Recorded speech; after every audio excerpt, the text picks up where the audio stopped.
Chegamos agora ao quarto tópico da lição que estamos considerando esta semana. Nesse quarto tópico, vamos estudar o tema Grandíssimas e Preciosas Promessas. A primeira pergunta é a seguinte: o que podemos estar subestimando em nossa vida cristã? Antes de passarmos exatamente à resposta da pergunta, vamos entender o que vem a ser esse subestimar dentro do contexto de uma vida cristã. Muito bem. É a confiança de que eu não preciso ter essa vida constante com Cristo. Então, se entende que a minha vida cristã, o que eu já tenho, é suficiente e eu me acomodo. Então, eu acabo subestimando, me amoldando ao conformismo do que eu já tenho. E isso é um grande perigo. Sim. Né? E esse perigo a gente vai perceber que na pergunta, o que podemos estar subestimando na nossa vida cristã, é que uma vez que eu aceito a promessa, eu aceito a Cristo como meu Salvador, eu aceito a sua palavra, eu agora me acomodo e acho suficiente o que eu já tenho para minha salvação e acabo não tendo essa vida constante mais com Ele. E é justamente o que é a ênfase da pergunta, né? Que na minha vida cristã eu acabo subestimando por não ter essa constância, essa perseverança com Ele, e esse acômodo é o perigo que todo cristão ele está correndo, né? De achar que uma vez salvo, para sempre salvo. Que é a teoria cristã errada, que a Bíblia ela não te dá esse fundamento, né? Exato. Então nós precisamos perceber que é um processo contínuo, que se renova todos os dias e que no momento em que nós deixamos de participar desse processo, subestimando a necessidade de continuar essa evolução, né? Nós abrimos a possibilidade para cairmos em grande dificuldade, né? E uma coisa, irmão, eu até quero acrescentar a essa resposta. Nós acreditamos que temos a verdade. Que o povo de Deus, que é o primeiro versículo lá da carta, essa carta foi endereçada ao povo de Deus. E como o povo de Deus temos essa verdade, muitos de nós estamos vivendo de forma incoerente ao nosso conhecimento. Temos o conhecimento, mas não vivemos. Mas nós estamos dispostos até a viver ele. E é isso justamente que subestimamos.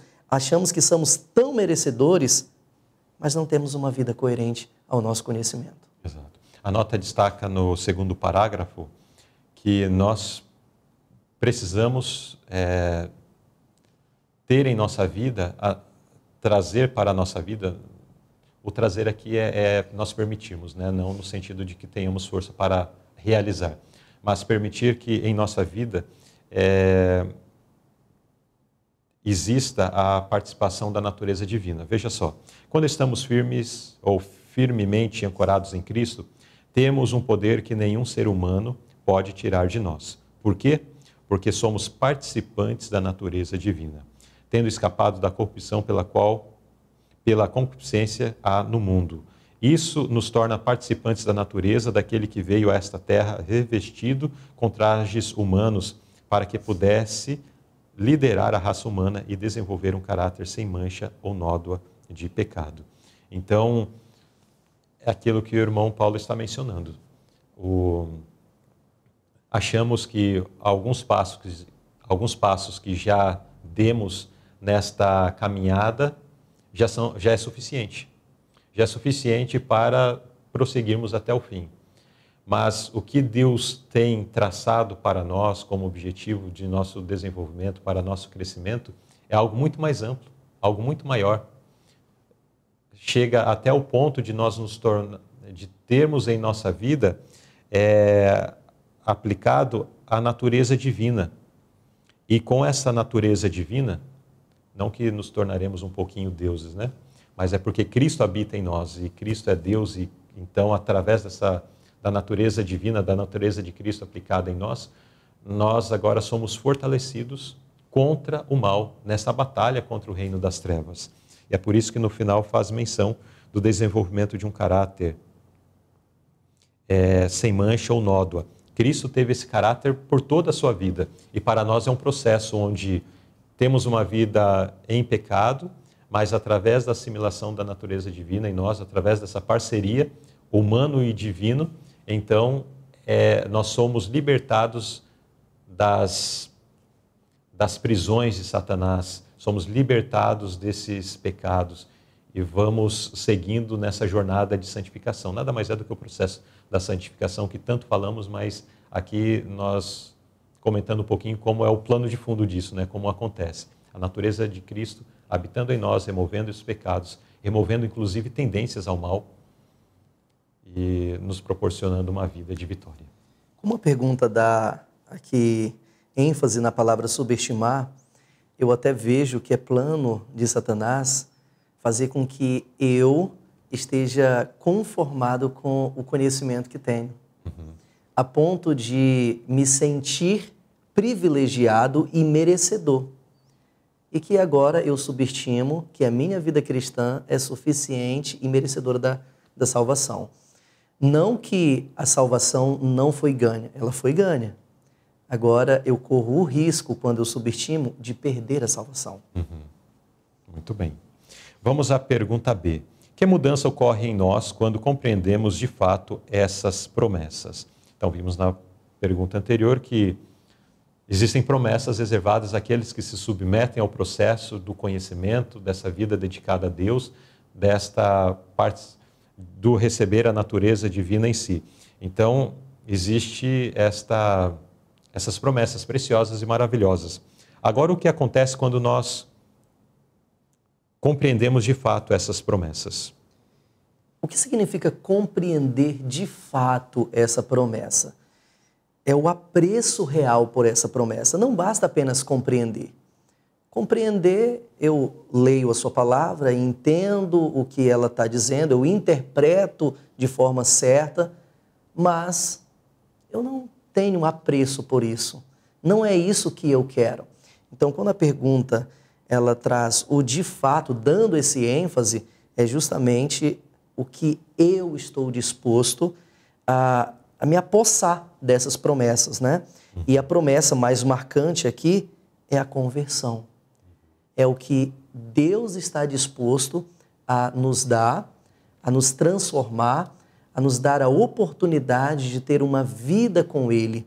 Como o texto de Paulo, nós nos tornaremos novas criaturas, né? Isso é a conversão, né? Muito bem. E que se refletirá numa vida transformada. O início da nota diz assim: como cristãos, comprometemo-nos a entender, a cumprir nossas responsabilidades e a revelar ao mundo que temos uma conexão íntima com Deus. Assim, as palavras e as obras piedosas dos discípulos de Cristo é que devem representá-lo. Então, o que representa Cristo diante do mundo? As nossas ações. Não somos nós, como pessoas e indivíduos, se as nossas ações não refletirem o que Jesus faria, né? Se eu falo, sou cristão, sou o representante de Cristo nesse mundo, mas o que eu falo, o que eu faço, não estão refletindo a vontade de Deus, eu posso falar o que eu quiser, no sentido de que, dizer, né, no sentido de, sou um representante. Isso não diz muita coisa. O que realmente vai declarar que somos representantes é o modo como nós falamos, o modo como nós tratamos as pessoas, o modo como nós nos comportamos nos momentos em que estamos com outras pessoas, ou mesmo nos momentos em que estamos sozinhos. Porque às vezes pensamos que o testemunhar é apenas quando estamos num ambiente coletivo, com as pessoas que estão lá de fora, mas o testemunhar é dentro da nossa casa, com o nosso cônjuge, com os nossos filhos. O testemunhar também é quando estamos sozinhos e ninguém está olhando. Mas Deus está olhando. Eu tenho até uma frase para aqui acrescentar na pergunta sobre esse resultado, sobre essa compreensão de fato, é o que Deus faz em mim e não o que eu faço por mim. Né? Esse resultado. Exatamente. E Obviamente, se é o que Deus faz em mim, não serão obras das trevas, né? Serão obras da luz. É uma vida de obediência, é uma vida, de fato, de seguir aquilo que o Senhor deixou para todos nós. E que nós possamos buscar esta vida, essa comunhão com Deus, para que a nossa vida reflita essa luz que vem dos altos céus, que através de palavras e obras, as pessoas que estão ao nosso redor possam perceber Jesus habitando em nosso coração.